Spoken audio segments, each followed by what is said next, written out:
ejemplo, algo clave que caracteriza a Europa respecto al resto del mundo es eso, su pasado y su presente, aunque secularizado, cristiano. Pero esto no se quiere. De hecho, la Constitución esa que os he dicho que no se aprobó, en el proyecto de Constitución Europea, antes de no aprobarse, o sea, antes de que se empezara a votar y que en algunos sitios como España se aprobara, pero en otros no, un tema recurrente del debate era ¿por qué no metemos en el prólogo? No iba a haber ningún artículo que dijera hay que ser cristiano ni nada así, porque obviamente nadie quiere algo así. Pero en el prólogo vamos a ver, que hablaba de los antecedentes de Europa, su pasado, vamos a meter todo parte de ese pasado, es el pasado, es la identidad cristiana. Y hubo una oposición brutal por parte de mucha gente en contra de esto, porque pensaban que ya justificaba, pones en el prólogo que hay una identidad. Se hablaba de Grecia, se hablaba de Roma, se hablaba de la Ilustración, o sea, se hablaba de cosas históricas, pero no metas nada cristiano porque, yo qué sé, pones eso en el prólogo y eso ya significa que 4 días después en un país de Europa te obliguen a ir a misa todos los domingos. O a los más, si no lo sé. El filósofo, uno de los que más batalló a favor de que sí que se incluyera, es un filósofo italiano todavía vivo, Buttiglione, ¿no? O sea que él seguramente sabría de esto mucho más, ¿no? Sobre los argumentos. A mí eso me pilló un poco joven, pero sí que es verdad que no lo entendía. No lo entendía por esto, porque digo, pero si es meramente una frase más. Es decir, todo ese pasado cristiano que tiene muchas. Claro, hablar del cristianismo es hablar de la Edad Media, es hablar del Imperio Romano, pero hablar de un Imperio Romano que al final opta por el cristianismo, es hablar y que por lo tanto se conoce, de hecho, Roma, pues, tiene muchas connotaciones. Roma es la Roma de los Césares, pero Roma es muchas cosas más, ¿no? Es un poder espiritual que congrega, una aspiración de vuelta a la unidad. Europa podía haber tirado por ahí, por todo esto, pero como tenía que excluir cualquier tipo de identidad, pues entonces no lo hizo. Y entonces tiene claramente esa idea de oponerse a todo tipo de identidades. ¿Y tú crees que es un objetivo esa rotura de identidad o una consecuencia de una hiperregulación?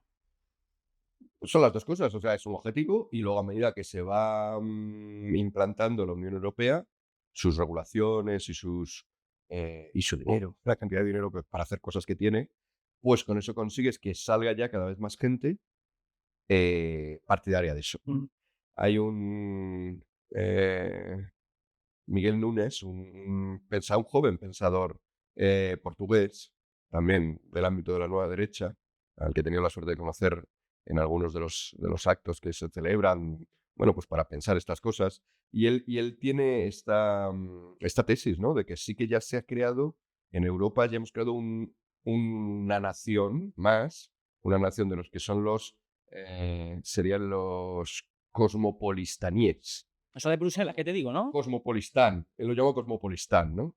Que serían eso, gente que su no identidad es creer en una Unión Europea que solamente él dice que son muy pocos, a lo mejor son 1 millón de personas, pero es verdad que en muchas escuelas, bueno, paradigmáticamente, por ejemplo, en escuelas muy recomendables, si quieres acabar trabajando en la Unión Europea, como el Colegio de Brujas o el de Florencia, hay toda una serie de escuelas, y bueno, y también escuelas para niños, porque en Bruselas el tipo de escuelas que hay, pues claro, como a menudo es gente de Grecia, está la OTAN también, o sea que en la sede de la OTAN en Bruselas, o sea que también tienes a turcos, alemanes, a los 4 niños que haya todavía belgas, a musulmanes, pues a españoles. Yo conozco a un español que estuvo en una de estas escuelas, es filósofo, por cierto, y era curiosísimo. Es un chaval de 20 y tantos años que había estado en Bruselas, había estado en el ámbito, fundamentalmente en esos ámbitos, y volvió a España ya para sentarse hace 3 años. Habla un español perfecto porque sus padres eran españoles,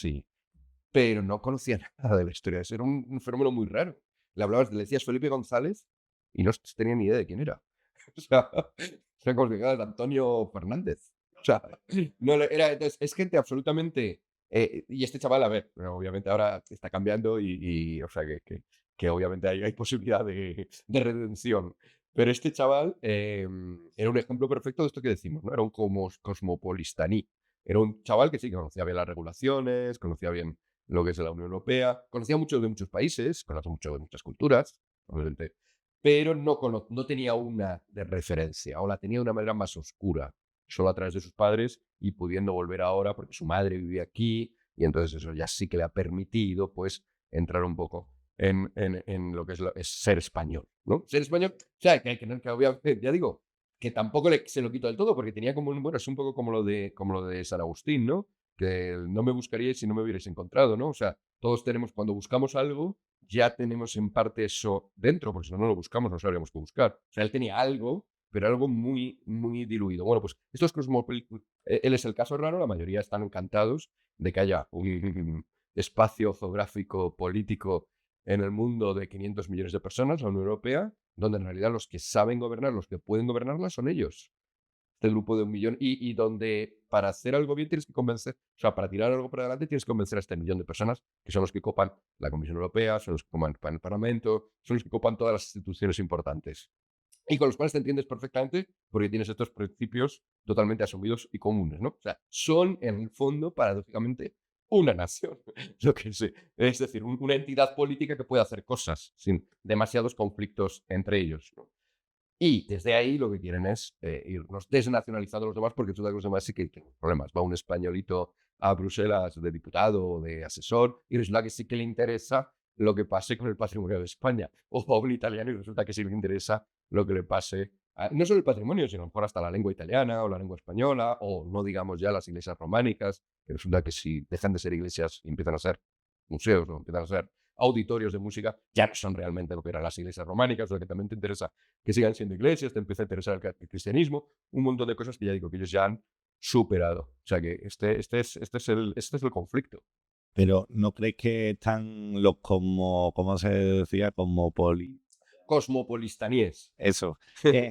¿No crees que están en peligro de extinción? Porque yo veo, a ver si estás de acuerdo conmigo, yo veo que el primer paso del despertar es lo que está sucediendo, ¿no? Es que lo que hemos hablado al inicio, ¿no? Una destrucción entre las élites y la clase política, ¿no? Por eso salen personajes nuevos o seminuevos en España, por ejemplo, Abascal, pero hoy venía de la mano de Iván Espinosa y demás, que son nuevos, ¿no? Seminuevos, y rompen ahí primero nacionalmente, ¿no? Pero lo siguiente, yo creo que es la Unión Europea. Es decir, yo no conozco a nadie que diga viva la Unión Europea. Los ingleses salieron despavoridos de ahí y cada vez más, ¿no? Y además, si sigue el curso que está siguiendo la economía, ¿no? De que en teoría lo que aquello vendía era un proyecto común económico, Comunidad Económica Europea, ¿no? Donde todos íbamos a prosperar, pero aquí no prospera ni el de la esquina, ¿sabes?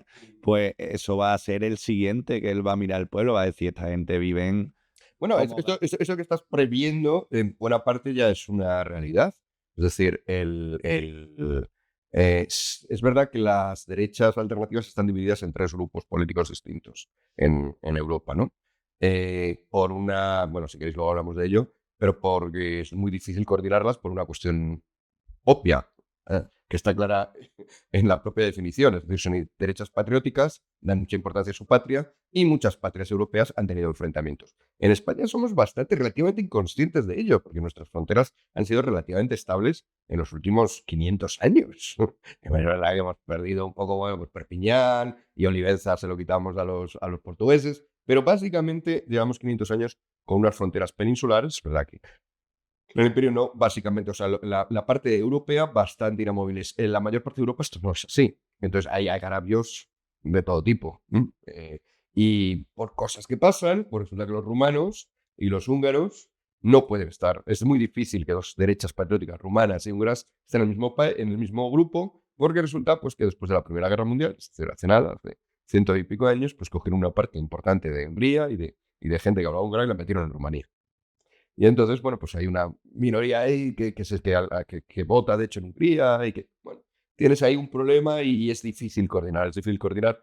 Y Alemania, pues Alemania, cuando se pone muy identitaria o cuando se pone muy, pues resulta que también hace cosas que no, que podrían resultar. Ya digo que no es la identidad lo que conduce a esto, porque otras muchas identidades han sido de lo más calmadas.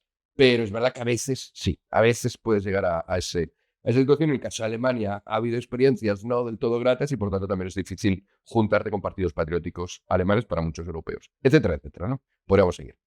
Entonces, las derechas alternativas europeas están en 3 grupos distintos, como decía el Parlamento Europeo. Pero si juntaras todos ellos, son el segundo grupo más grande. Después de los populares, que tampoco es que sea izquierda radical. Es decir, que el giro o el volantazo, ¿no? El cambio es obvio. sea, estamos hablando de que entre los socialistas ya serían los terceros. Los terceros y los verdes ya, pero son cosas ya te estás yendo a los terceros, cuartos, quintos puestos. Porque lo fuerte está ahí. Y es el que ha experimentado el mayor crecimiento y parece que sigue experimentando, ¿no? Todo ese grupo. O sea, que esa realidad ya está ahí. La gente ya se está dando cuenta de lo que has dicho, de que su vida no va mejor. Todo esto se justifica con que nuestra vida va mejor, no va mejor, y encima nos quieren hacer creer en unas cosas que no creemos y con la cual nos sentimos vínculos, mientras que me doy cuenta de que esos vínculos con España, con Italia, con el resto de alemanes, con el resto de el alemán con el resto de alemanes, el rumano con el resto de rumanos, me doy cuenta de que esos vínculos son los que me permiten montar una oposición a eso que me están queriendo imponer. Entonces la gente se está dando cuenta y la gente está votando, sí.